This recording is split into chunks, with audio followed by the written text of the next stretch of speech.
Mind read করার ক্ষমতা বাড়াতে কারাটে প্রশিক্ষণ। শুনতে কেমন জানি মনে হলো না? মাইন্ড রিড করবে কারাটে কেমনে সম্ভব?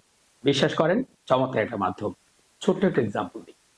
এই যে আমরা দুজন যখন ফাইট করি, আমি কি জানি ও আমাকে কোথায় মারবে? ফেসে না পায়ে না এখানে? আমি কি জানি? আমি ওর আগে থেকে সবকিছু জেনে গেলাম। আমরা জানি না। কিভাবে জানতে পারি?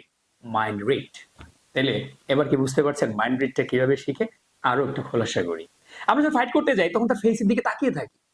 সে কি করছে? এই আছে। একটা মানুষ কিন্তু নরমালি কিভাবে ফাইট করে না। ফেস দেখলে বোঝা যাবে যে সে মারার সময় তার যদি তার আইটা একটু বড় হয় তার মানে সে মারতে যাচ্ছে।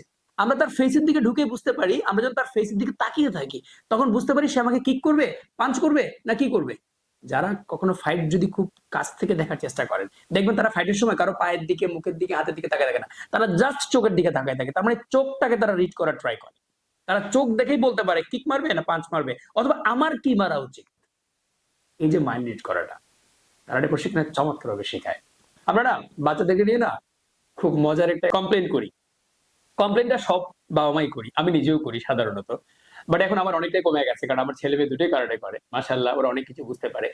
এই যে বুঝতে পারা, আমরা বলি যে আপনি যখন কাঁদেন, আপনার বাচ্চার গায়ে লাগে না। আপনি যখন বকা দেন, গায়ে লাগে না। আপনি মন খারাপ করে আছেন, ওর কোনো কিচ্ছু যায় আসে না। কারণ সে জানেই না ফেইসের যে একটা ভাষা আছে, এই ফেজটাকে যে রিড করা দরকার আছে। বাবা-মা রেগে গেছে। তার মানে তাকে তখন কি করতে হবে তাকে বুঝতে হবে। বাবা-মা হাসি আনন্দে আছে, কি করতে হবে বুঝতে হবে।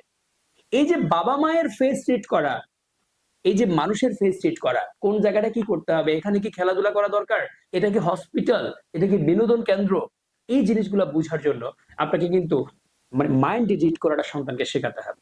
এই মাইন্ড রিড করা সন্তানকে শেখানোর জন্য বেস্ট একটা মাধ্যম হচ্ছে কারাটে প্রশিক্ষণ।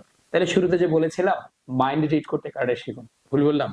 যদি ভুল বলে থাকি কমেন্ট বক্সে জানাবেন। আমিও শিখতে চাই। সবাই ভালো থাকুন, সুস্থ থাকুন, কারাটে শিখুন। আসসালামু আলাইকুম।